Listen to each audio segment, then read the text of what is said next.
Hi, this is Chris Smith for T3.com, and today we have a very special treat for you. It's not out in the UK for months, we haven't even got a release date, but we've been over to the States and picked up one of the brand new Palm Pres available on the Sprint network now in the US and brought it all the way back to show you today. So let's lift it out of the box here and show you the form factor on the Palm Pre. Look how small it is. It fits in my hand really well with this slide out QWERTY keyboard and the lovely curved action on this that we first saw at CES back in January. Now, unfortunately, with this being a US model, we're not able to access all of the features such as the internet and the calling and texting and things like that. But we can show you some of the features that we think makes this a true iPhone contender. Now, one of the key selling points that Palm have been telling us about since day one on this phone is the ability to multitask with the new WebOS operating system. Just as you'd be able to on your PC or your laptop, open multiple apps, run them all at the same time and flick between them quite easily, and it really is that simple. As you can see, I've got multiple applications here on the home screen, and flicking between them is really easy. I've got my music player open here, then my photo library, contact sheet, and the dialer. So I want to open my photos, you flick over to that, just push on it there, and select a photo. And there we go, it loads. Now, if I don't want to use that application anymore, I run my finger from the bottom of the touchscreen to the top, and it brings it back into the menu system here. If I want to get rid of the application completely, all I need to do is flick it up with a flick of my finger, and that's gone, that's closed the application. Now, casting aside and bringing forward your apps like so is just a small indication of just how good the touchscreen is on the Palm Pre. One of the really cool features that we fell in love with as soon as we saw it on CES was the ability to bring this ripple effect up at the bottom of the screen here. So if you lift it up with your finger, and you can scroll across 5 icons that you can keep at the bottom of the phone at all times. So I've got the launcher, I've got Google Maps, I've got the calendar, I've got my contacts, and I've got my dialer. So you figure out which one you want. So I want to go to the launcher, and up it comes really quickly. It's so intuitive, really nice to use. And we kind of found ourselves just playing with it just for the sake of it. It really is that nice.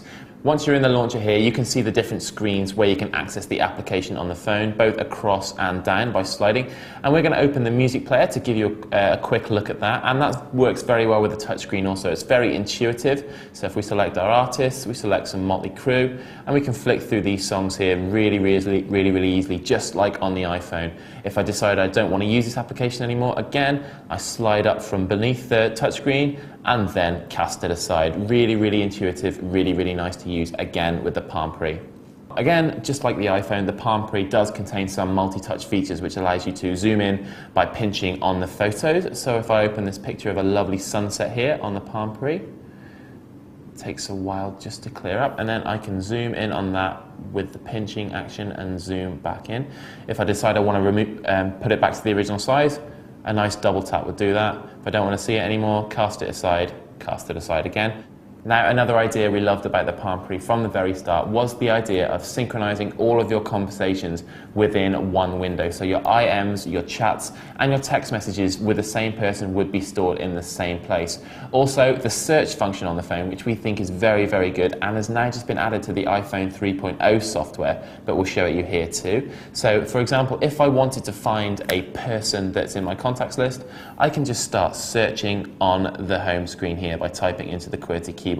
I typed in Kat and it's found Kat Hannaford here at T3, but if she wasn't in my contacts book, I could carry on searching for something else. So if I add a double T in there, then Kat disappears from the screen, and I've got things like Google, Google Maps, Wikipedia, and Twitter, so I can search all of those directly from my home screen just by typing into the QWERTY keypad here. So we've talked about the touchscreen on the Palm Pre, but the screen itself is actually nothing to complain about either. It's 480 by 320, which is exactly the same as the Apple iPhone, but because this screen is slightly smaller, in theory it should be better. We're not sure if that works out in practice. The images aren't the crispest we've ever seen on a mobile phone, but it's still a very good screen.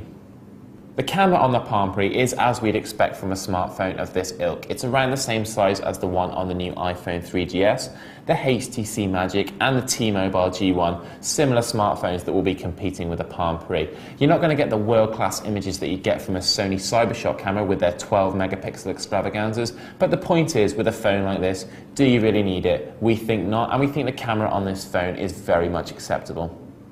So we've lauded the touchscreen on the Pre, praised Palm to the heavens for their WebOS operating system, and congratulated them on the intuitive search functionality they've built into the Palm Pre. But with this comes a price, and that price is the build quality. As you can see, the edges to the Palm Pre are quite sharp, and it does feel quite plasticky in certain places. The QWERTY keyboard is as cramped as we've ever seen on a handheld device, and we think it would have benefited much more from the larger keys that we would have seen on something like the BlackBerry Bold.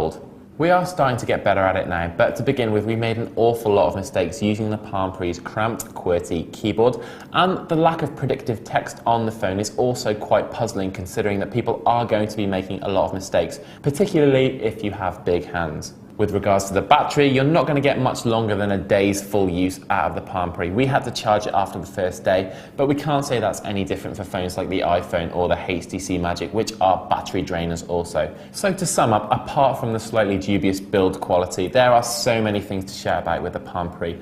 Our American friends who've been able to use the full version can't speak highly enough of it.